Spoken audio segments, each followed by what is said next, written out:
For a sweet, fruity take on a classic old-fashioned, try this cocktail right here. Let me show you how to make a Spanish kiss.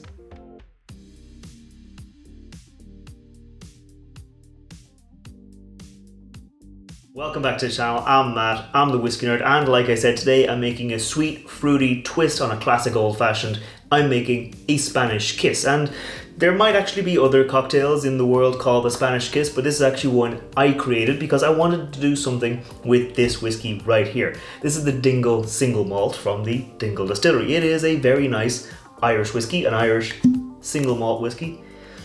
Really rich, really full flavour. It comes in at 46.3% alcohol by volume, so it's got a nice bit of weight, a nice bit of richness, but it really has an extra layer of richness because most of the whiskey that was used in that was actually aged in PX or Pedro Ximinez sherry casks, as well as some Oloroso sherry casks. So you get this rich, almost syrupy, fruity sweetness to the whiskey, and I think it works really well in cocktails like old fashions, where you're not using a lot of ingredients. You want your whiskey at the very least to deliver a nice bit of flavor. So I think it works really well, and I wanted to kind of lean into that fruity, sweet, syrupy note of the whiskey. So my other ingredients on the table here, I've got some PX sherry. That is, like I said, the same sherry, the casks for which were used to age the whiskey.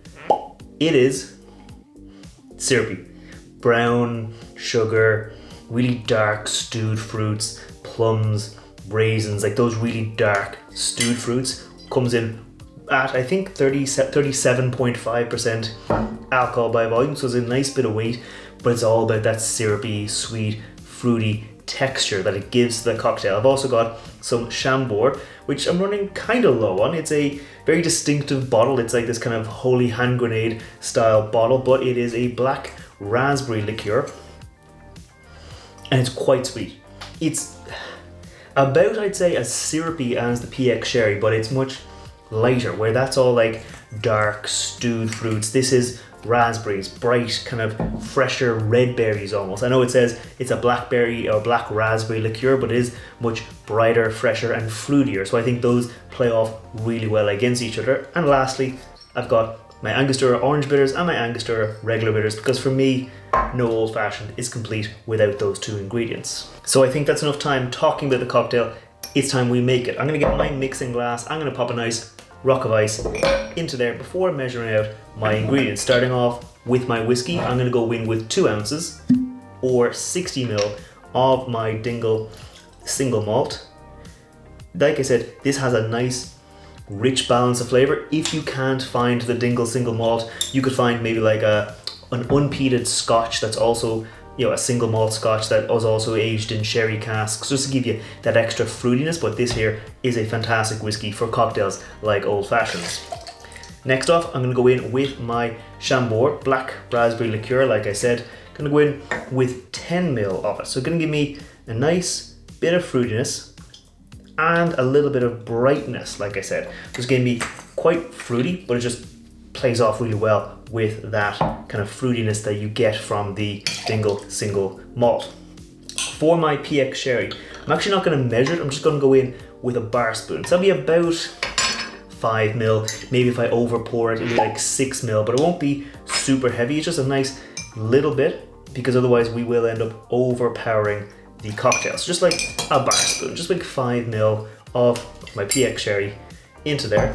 Then, like I said, it's an old-fashioned riff, so I'm gonna have my classic old-fashioned Angostura bitters. I'm gonna go with 2 dashes of Angostura, and then 1 dash of Angostura orange bitters, or whatever orange bitters you have yourself. So that'll go there, 1 dash, and then stir it down. I'm gonna stir it for about 30, 35, maybe 40 seconds, just to get everything really nice, really cold, and really well mixed.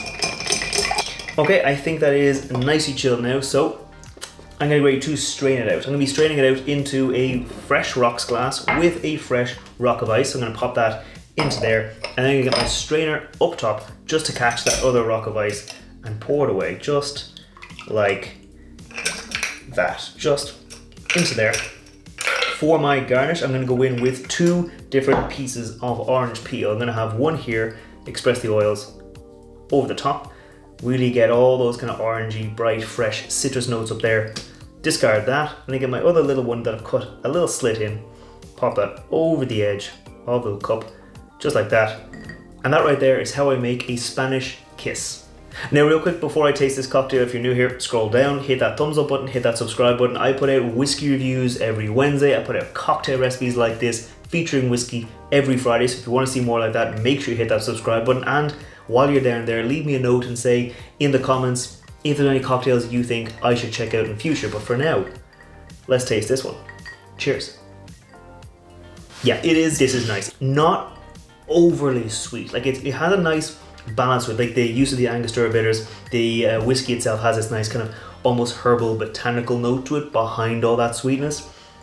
So it's not all one note, like using the bit of the Pedro Ximinez sherry, because that's Spanish sherry that was used here, used there. It gives you that kind of like Spanishy note that you would expect.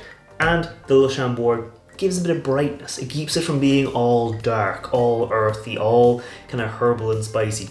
The Chambord lightens it up a bit, makes it a bit lighter. Like I have made old fashions before where I just used PX sherry instead of sugar syrup, and it can work really well. This here, it's not like exactly like an old fashioned.